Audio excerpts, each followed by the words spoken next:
लगता है vote support करें? ये देश के गरीबों के हितों के लिए मैं दोनों गठबंधन जो दोनों नेता आए हैं बड़े और कई बार सत्ता में रहे लोग, और मैं इन्हें बधाई देता हूँ और इस निर्णय को मैं सम्मान करता हूँ।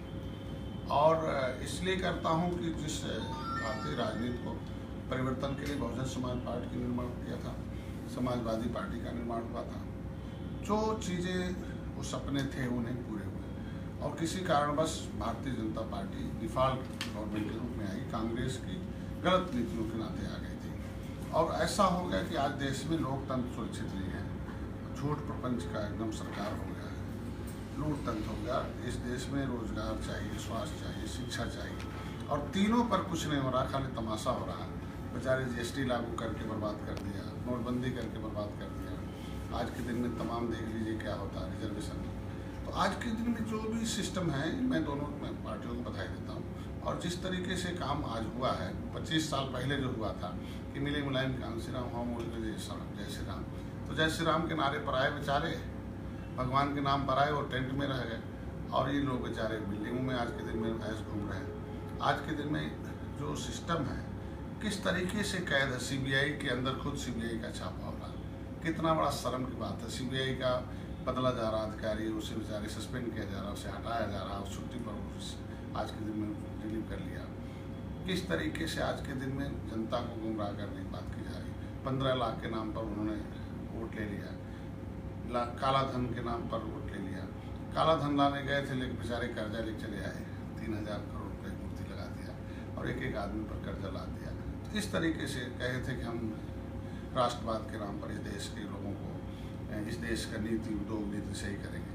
विदेशी माल, चाइना जिससे हमने लड़ाई लड़ा, जो देश की इकोनॉमिक पॉलिसी है जो विदेश में जा रहा है, ये सारा कुछ हम लोगों ने संविधान को बचाने के लिए जनता के हितों में निर्णय लिया गया। जहाँ तक रह गया कि हमारी पार्टी का सवाल है, हमारी माननीय अखिलेश जी से वार्ता हो चुकी है और समाजवादी पार्टी के साथ हमने मिलकर चुनाव लड़ा 2018 का और 2000 कैराना, नूरपुर, फूलपुर और आप देखे होंगे कि गोरखपुर बड़ा परिवर्तन हुआ है और फिर परिवर्तन 2019 में होगा।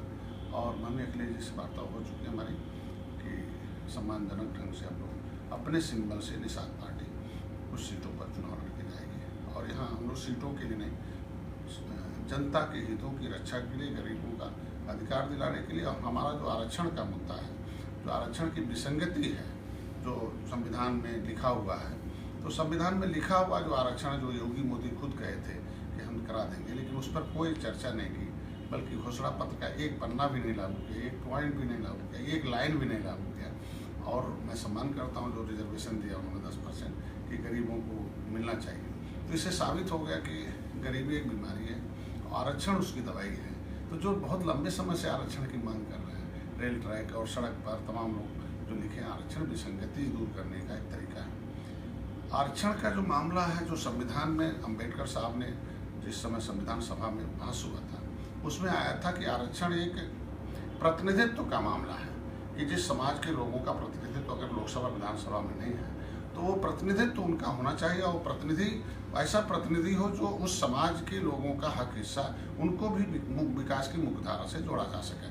तो ये रिजर्वेशन खाली पैसा के लिए नहीं था, आर्थिक उन्नति के लिए नहीं था, बल्कि संविधान में मिले हुए हक अधिकार, संविधान के द्वारा उन्हें न्याय, सुरक्षा, शिक्षा, रोजगार, स्वास्थ्य दिया जाए। तो हमें उम्मीद है कि जो ओबीसी है, SC ST है और जितने लोग और जो भी गरीब तबके के लोग हैं, उनकी जितनी भी जातियां इस देश में जो जाति प्रधान है, जैसे प्रधानमंत्री मोदी को पिछड़ी जात का लेबल लगा के प्रधानमंत्री बनाए थे, अभी भी तमाम जातियों का समीकरण तमाम इन्होंने जो भी अमित शाह वगैरह करते हैं, इसका बनाया, इसका मोर्चा बनाया, इस जाति का मोर्चा बनाया, अनुसूचित का मोर्चा बनाया, ये मोर्चा बनाया, तमाम मोर्चा बनाकर जातियों को जो डिस्टर्ब कर। राष्ट्रीय अध्यक्ष लेकिन एक ही भी कह रहे हैं, अमित शाह ये भी कह रहे हैं कि मरी हुई पार्टी जो एक साथ हो रही, कुछ नहीं हो सकता। अब कौन मर रहा है तो आपके सामने है कि मरी पार्टी कौन है, ये आपके इनके सामने कौन है, कौन मर रहा है, देख रहे हैं 2 मुख्यमंत्री एक बार हार रहे हैं। अगर इनका विकास बोलता तो मुख्यमंत्री तो नहीं हारते ना, गोरखपुर, कैराना, फूलपुर और 3 प्रदेश नहीं हारते। तो मर कौन रहा है, खुद ही अपने नीतियों से मर रहे हैं, अपने कारणों से रहे हैं। हम कहते हैं, ये कहते हैं कि साहब ये गरीब है, हम कहते हैं 16,000 करोड़ रुपए अगर अमित शाह के बेटे के पास जा सकता है तो उसी मशीन को गरीबों को लगा दो, उनके पास भी आ जाए ना, उनका शिक्षा रोजगार। आखिर जो उन्होंने कहा था शिक्षा मित्रों को हम देंगे, सारे संविदा कर्मचारियों को देंगे, तो एक भी तो कर्मचारी नहीं, एक भी भर्ती इनकी सही हो। क्या देखे क्या नंगा नाच हो गया कि भर्ती में जो आदमी इम्तहान नहीं देने गया उसके घर नियुक्ति पर पहुंच गया, बेचारा जो 112 नंबर पाया हो उसे 12 नंबर दे दिया गया, और जो 12 नंबर पाया उसे 120 नंबर दे के पास कर दिया जाए। इतना बड़ा कितना घोटाला है, किस तरीके से काम है। तो मरे तो ये हैं, इनकी आत्मा मरी हुई है, इन लोगों का जो जमीर है वो मरा हुआ है। अगर सही माने में राष्ट्रवाद के नाम से आए थे तो राष्ट्र के निर्माण की बात होना चाहिए ना। राष्ट्र का पैसा विदेश में क्यों जा रहा है? अब हम अगर बात करें कि निषाद पार्टी का, तो निषाद पार्टी अपने निषाद का, इसका पूरा नाम है निर्बल इंडियन शोषित हमारा आम दल है। और निर्बल इंडियन शोषित हमारा आम दल कहता है कि जिसका दल होता है उसका बल होता है, उसके समस्याओं का हल होता है। जिसका दल नहीं उसका बल नहीं, उसके समस्याओं का हल नहीं होता है। और आज के दिन में आर्थिक स्रोतों पर कब्जा करने वाले गिरोह को हम सत्ता कहते हैं। आज के दिन में भारतीय जनता पार्टी जितने आर्थिक स्रोत हैं, नेचुरल रिसोर्सेज मान लीजिए, सोना चांदी हीरा मोती अबरक जितने भी हैं आप देख लीजिए, बहुत हैं। पानी है, 2G है, 3G है, सारे नेचुरल रिसोर्सेज पर कब्जा इन लोगों के, कोल ब्लॉक है, सारे पर कब्जा कर लिया इन लोगों ने। आज के दिन में जो हमारा उपक्रम है उससे बहुत पैसे आते हैं। कर लगा दिया, कर मतलब हम मानते हैं कि कर मतलब होता हाथ, वो उसके लिए मैं आपको के माध्यम से मैसेज देना चाहता हूँ। मैं बधाई देता हूँ कि कम से कम वोटों का बिखराव रोकने के लिए हम 2018 में चुनाव लड़े। तो वोटों के बिखराव में एक समय कांशीराम और माननीय मुलायम सिंह यादव इकट्ठे हुए थे, और वो इकट्ठे हुए थे तो एक नारा आया था, मिले मुलायम कांशीराम हवा हो गए जय श्री राम। और जय श्री राम का नारा लगा के केंद्र की सत्ता और राज्य की सत्ता पर भारतीय जनता पार्टी आकर ऐसा झूठे जुमले 15 लाख लाएंगे, तो फलाने करेंगे, तो ये देंगे, रोजगार देंगे, तो ये सारा राष्ट्रवाद है, तो ये है वो है, सारा काम एक भी अपने घोषणा पत्र का 1% भी लागू नहीं किया। उसका नतीजा क्या हुआ कि GST लागू हो गया, गरीबी बढ़ गई, नोटबंदी कर दिया, किसान विरोधी नीति लाई, किसान बेचारे आत्महत्या कर रहे हैं, बेरोजगार इतने हो गए कि सारे फैक्ट्रियाँ बंद हो गई हैं। तो इस देश के समाज हित में, राष्ट्र हित में और संविधान की सुरक्षा के लिए हम लोगों ने, इन्होंने वादा किया था कि हम आरक्षण देंगे। इस सारा के खिलाफ हमने भारतीय जनता पार्टी को हटाने के लिए हमें मुहिम छेड़ा था, और जिससे हमें था कि बहुजन समाज पार्टी और Samajwadi party, Nishad party, peace party सब मिलकर हम लोग गोरखपुर, फूलपुर, कैराना, गोरखपुर चुनाव जीते। और उसका रिजल्ट रहा कि रिजल्ट आने के बाद लोगों के मन में आया नहीं, बहुजन समाज पार्टी और समाजवादी पार्टी सब आ गया। माननीय अखिलेश जी से हमारी वार्ता हो चुकी है। उससे पहले वार्ता हुई, उन्होंने कहा भाई देखो सम्मानजनक ढंग से हम आपके साथ रहेंगे और हम अपने शेयर में से आपको देंगे। और हमें उम्मीद है कि अपने बातों पर माननीय अखिलेश जी खरे उतरे थे 2018 में, और हम भी खरे उतरे थे। तो हम लोग इस उम्मीद के साथ हैं कि आगे अभी तो सर, प्रेस कॉन्फ्रेंस के पहले 37 सीटों पर लड़ने की बात हो रही थी, लेकिन आज प्रेस कॉन्फ्रेंस में 38 सीटों की बात कही गई है। क्या आपको कितनी सीटें मिलेंगी? हम लोग सम्मानजनक हैं। हम लोग देखो सीटें के लिए नहीं हम लोग राजनीति की है, हम लोग समाज और जनता के हितों की रक्षा के लिए हम लोग ने राजनीति की है। और ये निर्बल इंडियन शोषित हमारा आम दल है। निर्बलों को कैसे अधिकार मिला, शोषितों को कैसे न्याय मिले, इस न्याय के लिए हम अपने आरक्षण के मुद्दे पर, तो समाजवादी पार्टी से मेरी बात हो चुकी है। और ये सीटें शेयर था कि अभी तो था कि गठबंधन ही नहीं होंगे, अब शेयर में है, बात हो गई है। और हमें माननीय अखिलेश जी से की तरफ से है और समय मिलेगा। और निषाद पार्टी जो अपने चुनाव चिन्ह पे इस बार हम अपने चुनाव चिन्ह से नहीं, चुनाव चिन्ह से लड़ेंगे और अपने सिंबल से, निषाद पार्टी अपने सिंबल से चुनाव लड़के कुछ सीटों पर लोकसभा में जाएगी, ये हम आपको विश्वास दिलाते हैं। पिछले बार जो गठबंधन गोरखपुर का हुआ था वो सामान्य गठबंधन था, और उसमें कई पार्टियों ने मिल कर किया था वो।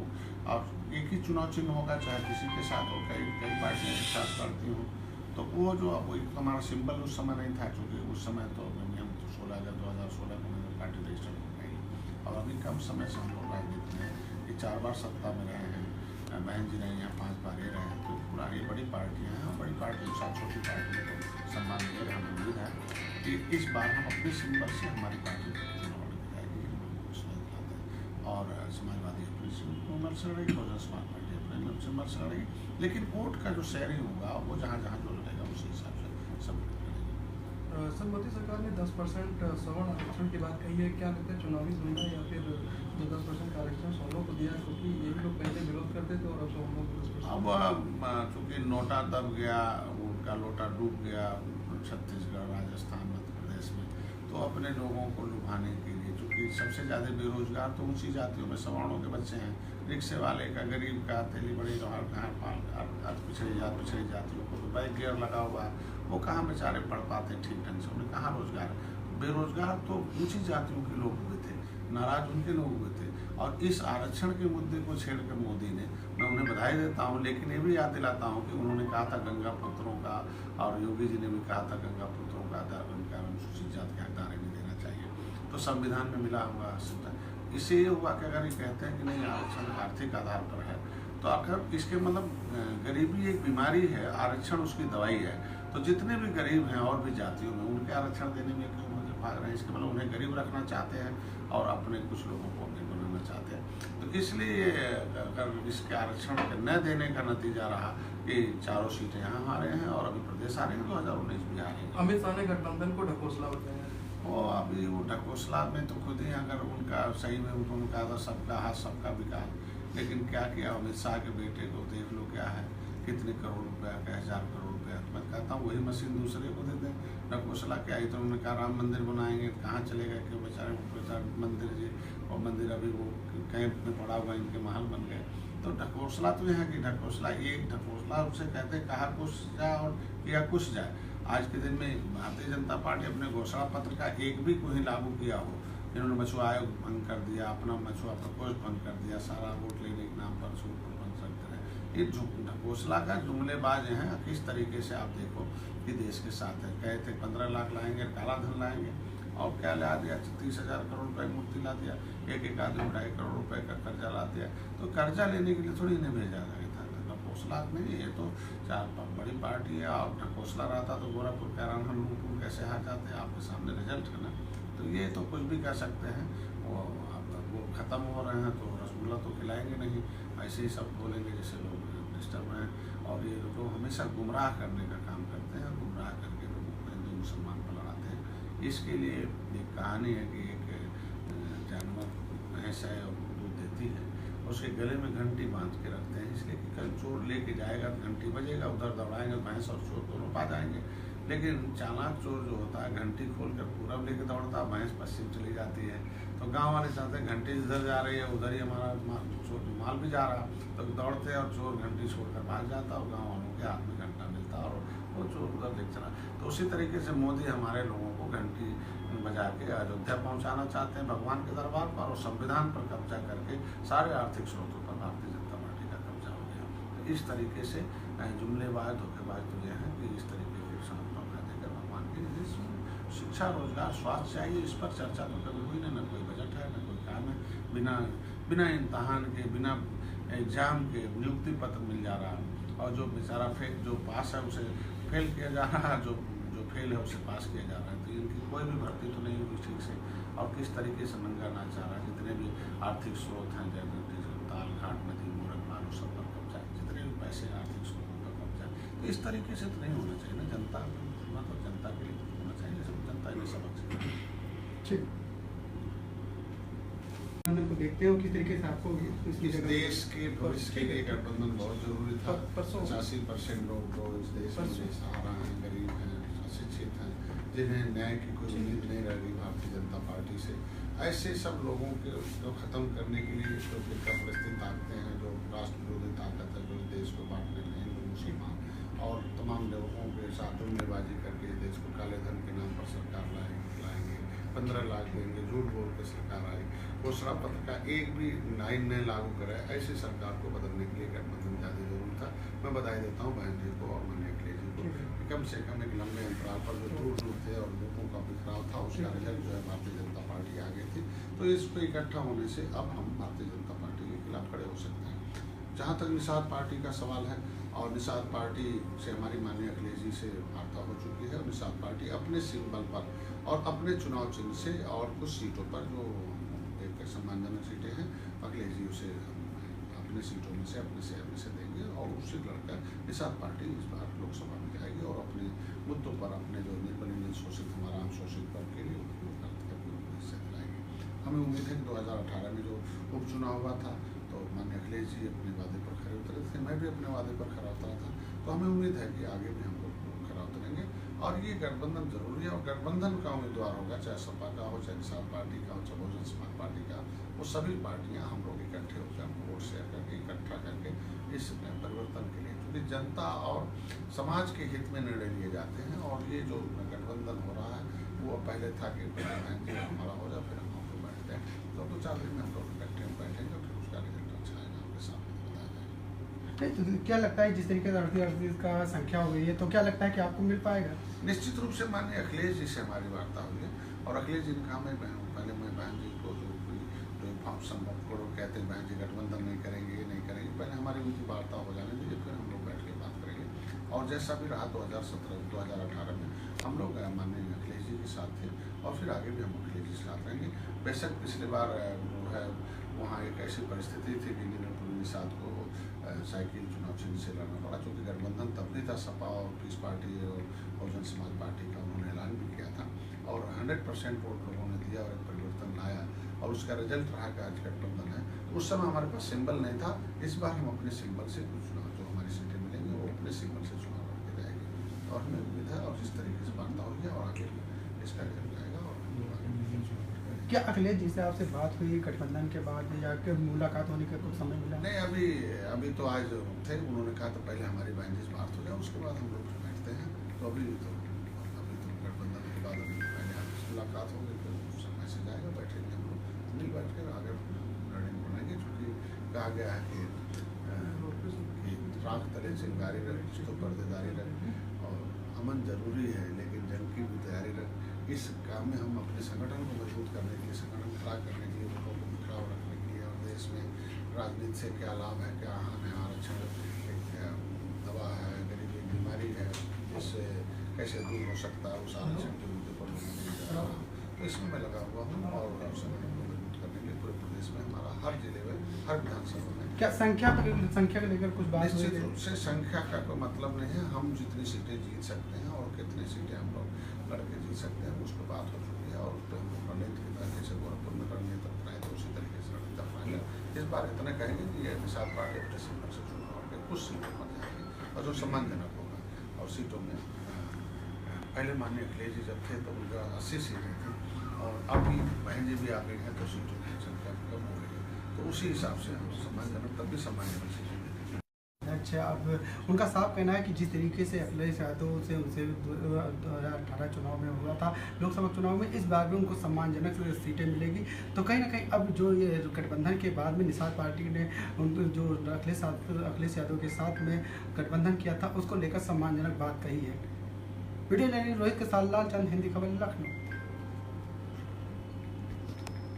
38 सीटों पर चुनाव लड़ेगी, लेकिन ये सब शुरुआत हुई थी इसकी गोरखपुर के लोकसभा उपचुनाव से। राष्ट्रीय निषाद पार्टी के उम्मीदवार समाजवादी पार्टी के चुनाव निशान पर लड़े थे, और वहीं से ये फार्मूला निकला। हमारे साथ राष्ट्रीय निषाद पार्टी के संजय निषाद जी, ये बताइए आपको क्या मिला है इस गठबंधन में? बहुत कुछ मिला, और जिस वोटों के बिखराव के लिए रोकने के लिए हम आए थे, 2017 में बिखराव हुआ, 2014 में बिखराव हुआ, उसका रिजल्ट भारतीय जनता पार्टी है। 2018 में वोटों को इस गठबंधन में आपको क्या मिला? नहीं मिलेगा, जो कि माननीय अखिलेश जी से हमारी जो वार्ता हो चुकी है, और उन्होंने पहले भी कहा था कि जो भी पहले हमारी बहन जी से वार्ता हो जाने दीजिए, उससे जो भी होगा, और मैं अपने सीटों में से, अपने शेयर से मैं आपके पार्टी को शेयर दूंगा। तो जो माननीय अखिलेश जी से चूँकि वार्ता के अनुसार हमें तो उम्मीद है, चूँकि 2018 में जो वादा उन्होंने किया था वो भी अपनी बातों पर खड़े उतरे थे, हम भी अपनी बातों पर खड़े उतरे फिर भी कुछ संख्या भी तो होगी। निश्चित रूप से अभी हम लोग रणनीति के तहत चुनाव जीते थे 2018-2000, तो 2019 में हम लोग रणनीति के चुनाव हम लोग संख्या के नहीं बदलाव के हैं, हम लोग समाज और जनता के हितों की रक्षा के लिए हम लोग पार्टी में। तो संख्या भी तो मायने रखती है, बसपा भी सब 38 पे आई, सपा पे 38 है, तो आपकी कितनी संख्या होगी? सपा 5 बार सरकार में सत्ता में रही है, बसपा 4 बार सत्ता में रही है, और उसके साथ वो मजबूत बड़ी पार्टी रही है, और वोट बैंक उन्होंने अपने वोटों की गिनती करा चुकी है। अभी मैं 16 अगस्त 2016 से मैंने पार्टी का रजिस्ट्रेशन कराया, पहली बार चुनाव हमने लड़ा 2017 में। फिर भी होगा ना 1, 2, 3 कुछ भी निश्चित होगा रूप से ना। अभी हमने निश्चित रूप से मैंने बता दिया कि सम्मानजनक सीटें होंगी। और सम्मानजनक में कितना होगा? सम्मानजनक में मैंने बताया ना कि उन्होंने कहा है जो सीटें आप जीत सकते हैं, और हम जीत सकते हैं। हम लोग बैठेंगे अभी और आपने जो कुछ स्टडी की होगी ना कितनी सीटें हम जीत निश्चित रूप सकते से हैं? मैंने अभी आ रहा है सर्वे करके और अपने लोगों को लगा रखा, क्योंकि हमने तो पूरे 403 विधानसभाओं में हमारा बूथ अध्यक्ष है, बूथ लेवल कमेटी है और हमारा जिला अच्छा, कमेटी मुझे है। एक बात बताइए निषाद जी कि क्या आप अपनी पार्टी के सिंबल पे लड़ेंगे या फिर समाजवादी पार्टी के साइकिल पे सवार होंगे? नहीं, सवार तो जैसे होना हो तो साइकिल पर सवार है। हम निर्बल इंडियन शोषित हमारा हम दल के राष्ट्रीय अध्यक्ष हैं और हमें जो सीटें मिलेंगी वो हमारा पार्टी का सिंबल होगा और हमारा कैंडिडेट होगा और वो कैंडिडेट जीतकर हमारा सुनिश्चित होगा। वो लोकसभा में अपने निषाद पार्टी अपने सिंबल पर जीत कर जाएगी। मतलब आप साइकिल चुनाव निशान नहीं, पर निषाद साइकिल पार्टी के लोग नहीं लड़ेंगे? नहीं, साइकिल चुनाव चिन्ह के लोग अलग लड़ेंगे और निषाद पार्टी अपने चुनाव पर अलग लड़ेगी और बहुजन समाज पार्टी क्योंकि आपकी बेटे साइकिल से चुनाव लड़े इसीलिए कंफ्यूजन बन रहा है। उस समय एक्चुअल में हमारे पास सिंबल नहीं था, क्योंकि अभी हमारा जब 11% वोट मिल जाता है और विधायक हो जाते हैं तो सिंबल फिक्स हो जाते हैं, तो सिंबल न रहने की वजह से फिक्स, क्योंकि हम अगर सिंबल हमारा होता तो हम अपने सिंबल पर लड़े होते, सिंबल बाद में मिलता, क्योंकि आम चुनाव में हमें सिंबल पहले मिल जाएगा, इसलिए हमें अपने सिंबल से निषाद पार्टी पर संख्या नहीं बताएंगे? नहीं, संख्या अभी हम दोनों आदमी तय करेंगे, लेकिन निश्चित है सम्मानजनक होगा। तो संख्या के बारे में